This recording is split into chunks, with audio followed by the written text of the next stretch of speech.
Listen, honey, you don't look nothing like what you went through. You done been through some things. You done been through the fire, the flood, the snow, the sleet, the weather. I'm talking about you done been through it. They talking about, what I need say? Take me through there, baby. God done already took you through there. And you like, God, don't take me no more. See, you done been through so much, but so many people have really been projecting themselves up on you, wanting you to think that, yeah, you need to go through this. You need to continue to take yourself through this. You need to subject yourself because you did this and you did that. It's almost as if they're counting your sins against you when God already forgave your sins. He done forgave you of everything that you've done.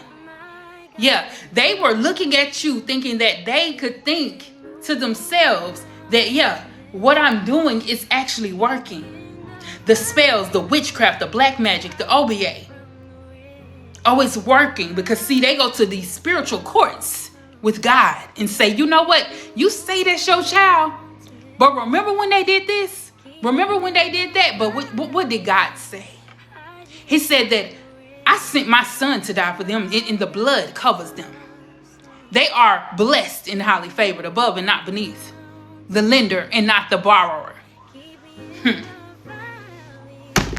I'm just saying, these folks right here, they really thought that they could use what you were doing against you to come against you with the God that you serve.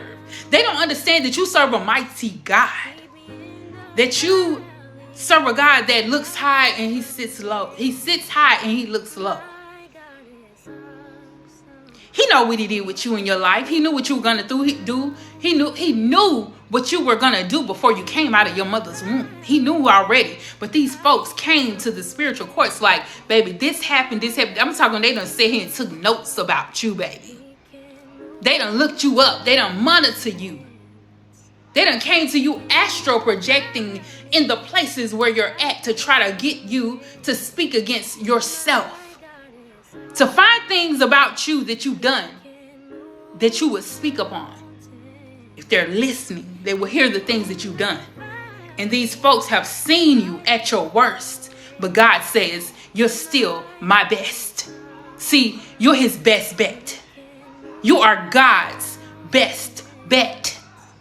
These folks didn't understand that God stood 10 toes down for you. He never gave up on you. He knew what he was doing. See, that's the thing about it. These folks don't understand that God never changed the outcome in your life. There could have been things in your life, right, that went left and went right that wasn't supposed to be. But at the end of the day, at the end all be all, God knew what he was going to do in your life. He knew he was going to change the circumstance, change the situation, regardless of what threw you off. He was going to put you right back on that path to keep you on going.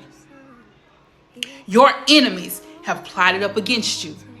Your family members called you insignificant. I'm tired of using that word crazy, but they called you crazy because they said that what you were doing was not like what other people were doing in your life.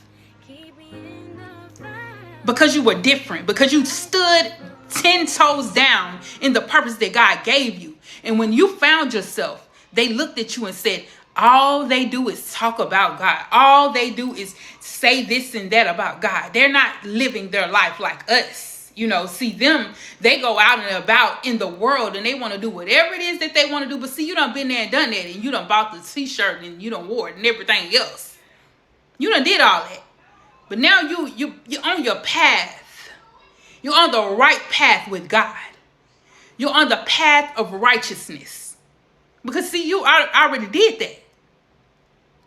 And it's nothing new under the sun is what my God's word says. But the people who denied you, the people who misled you, those people who saw you as the black sheep, they're just now getting to the position where you were when you were way younger. You done already learned these lessons. You actually could teach them. They can actually learn from you. It doesn't make any sense that these folks sit here and judge you off of what you did in your past, but they didn't look at their past. They didn't look at theirs. Because if they were to look at their past, they wouldn't even be where they're at today if it wasn't for the Most High God. I'm just saying. They wouldn't be here. Even them, your enemies have grace and mercy falling them. But you chose to keep going. You chose to keep leveling up on the in the timeline where God was placing you. You chose to keep the oil in your lamp so that you wouldn't run out of it. Most of these folks have run out of oil. They don't know what to do. They're running frantically around thinking, what do I do next? How do I do this? Because they don't hear from God the way that you do. You could actually be their inspiration. You could be their coach. Do you hear me? You could actually be their teacher, because that's what you were meant to be the whole time. But they decided to come against you because they saw you as something more than them. And anybody that seems to be more than them, they seem to attack. They seem to come against them.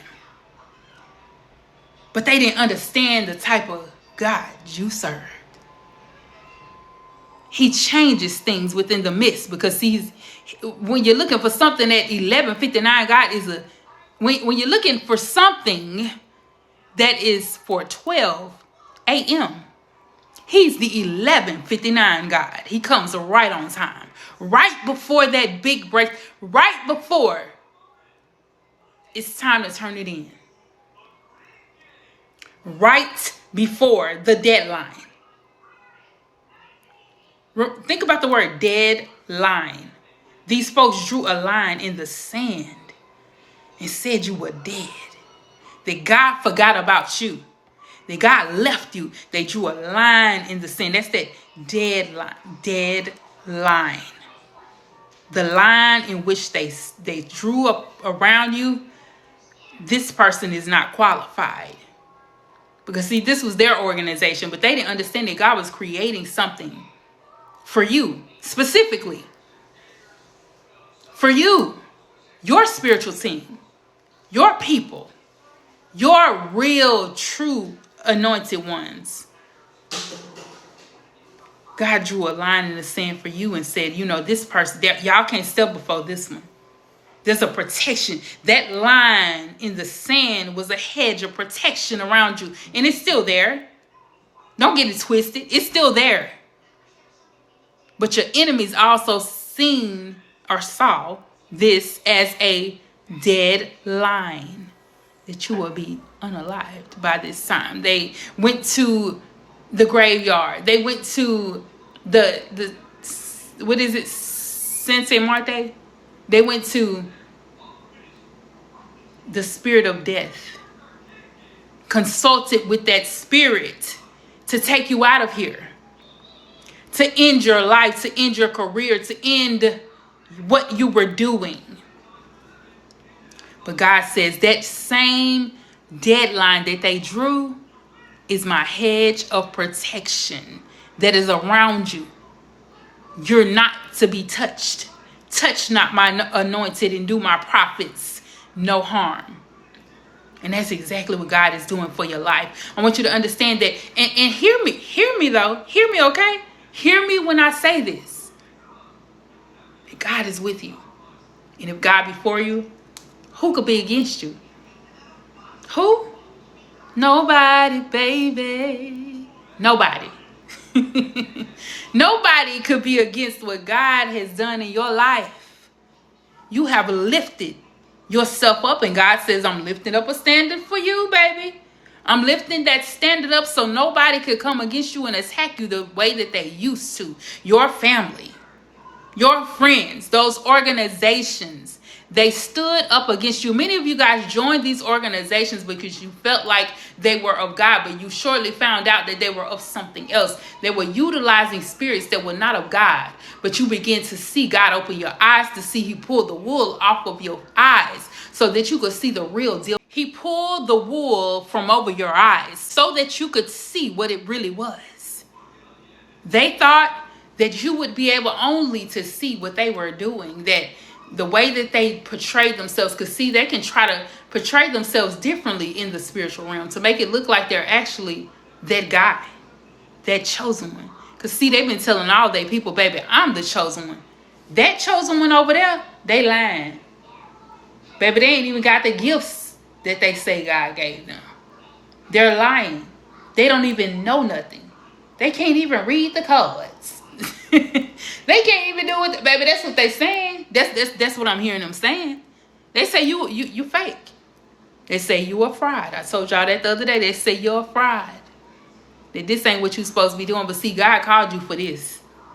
God places different people in his kingdom in different positions. And even in the secular world, he places his people. So for those of you who are in the church, baby, y'all be telling some, okay, these people that's reading these cards and it's out here reading people, baby, they ain't nothing but the devil. How you know God didn't place them there to come change the lives of the people that were there? How do you know that ain't the situation? How do you know that God didn't use that person to change the lives of the people that were on the dark side? They don't know that because they don't take the time out to listen to what God is saying. They don't hear him for real. There are people in the music industry who have been placed as God chosen one to be used. One person that I really believe God sent is Meg Thee Stallion. And I know that sounds crazy. I bet y'all like, girl, you tripping. Oh, I'm through with it now. I'm finna turn off this darn video. But it was Meg Thee Stallion, because why do you think she's fought against so much?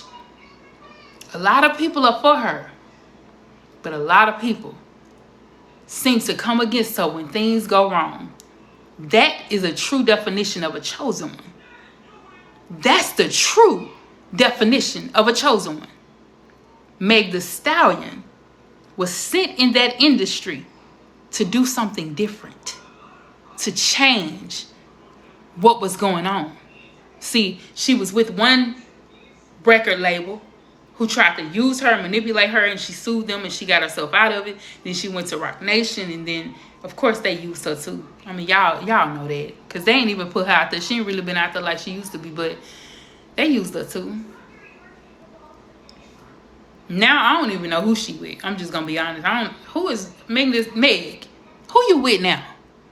But whoever you with, every place you've been has been a part of your testimony. It's been a part of your testimony for people to see that, oh wow, she went through all of this and she's still standing up. She still ain't turned her back. She's still going. She's still that bitch. Okay, she's still that stallion. Stallion, babe. She's still the stallion. And it was meant to take her down, because see, they brought death upon her because of her family, the things that happened in that family. They did all these things to bring her down, to shut her down. All of the things that Meg Thee Stallion went through was humiliation rituals. If you ever wonder what humiliation rituals were, look at Meg Thee Stallion's life. But her life is a testimony. And that's what I'm saying. Even with me, even with the chosen ones, parts of our lives are testimonies. They're different parts. And see, with us testifying that we came out of this with our family, we testify with us coming out of those things with our churches. We come out of the things that we went through when it came to our workplace. I mean, several different things. Whatever, put it where it works for you. It was meant for people to see that you would never bend or never fold, because you're there. You're still here. You didn't give up. You kept going. You fought the good fight of faith. Meg Thee Stallion, I don't care what it is that you did, in the midst of what you went through, that felt like you couldn't get through it. You just felt like, maybe I did the wrong thing. Maybe I took the wrong turn. Maybe this was not meant for me. I don't care what it is that you're going through. I want you to know that God is using you regardless. But he's using you because of your grandparents, your grandmother. Because her prayers are still being answered here on earth, even though she sleeps. You still are the curse break. Leandria Johnson, for example, she drinks. She done got locked up. She done did some things, baby. People have seen her life and testimony on the platforms. They've seen her do the most wickedest things. But God is still using her. And that's what I want you to know. Just because you've done some things that God said in his word was abomination, in this day and age, he's using it for your good. He chose you to perfect them things up in you, to perfect the things that are within you, to show the people who doubted you that he's still God. He's the same today, yesterday, and after. He's still the same God he was when he spoke to you about your purpose. He ain't never changed. No matter what you did, Meg the Stallion, no matter what you did, Leandria Johnson, no matter what you did, chosen ones, he's still with you. And if God be for you, who can be against you? Let me say that again. If God be for you, who can be against you? Y'all know I said it like that, but that's real though. Who can be against you? You're protected. You're being shielded. God is with you. You had to drop some snakes out of your life, even though those snakes felt real comfortable when they was wrapped around you because they didn't get too tight. Just kept you feeling warm and good. Like, okay, yeah, that's that snake. Okay, I love them, but you know, they're because they're my mother. They're my father. They're my sister. They're my brother. Oh, just comforting. But we knew that we still had to watch out for those people who could sabotage, who could strike us at any minute. It's like a dog. Like with my dog, baby. Let me tell you about my dog. Let me tell you. She be so good. I'm rubbing on her and she be good. After a while, she want to start biting on me. But at first, she like licking. And you rubbing on it. And she love that shit. She love it. But then after a while, she start biting. And see, that's the thing about it. Some of these folks started out being so sweet to you. They started out being the person that God called them to be the comforter to you, to comfort you, to wrap them arms around you, to heal you, and do all the things. But when you start to get comfortable, that's when they strike against you. Because they're coming against you from the start. It was already a plot. It was already a scheme that was set up by Tide. It was already a scheme that was already set up, baby. But God always kept you through. He kept you in the midst of every situation. I want you to know that you are protected. You're well protected. God is with you. And like I said, if God be for you, who can be against you? Okay? Period. Be sure to like, comment, and subscribe. Share the video. Let everybody know that your girl is here. And I ain't going nowhere. I'm not. I don't care how many people show up. It's not, the views ain't been like they used to be. But they gonna get back to what they was. They gonna be flourishing. But those views aren't like what they used to be. But I'm still showing up because I know my purpose. No matter what people do against you, your purpose shall still be lived out. Because God called you for such a time as this. You shall flourish. All right, let me go ahead and end it here. Please be sure to like, comment, and subscribe. Share the video. Let everybody know that your girl is here. And of course, if you would like a personal reading, hit me up. Everything you need to know is in the description bar below. I do have a book that I've written. Make sure you check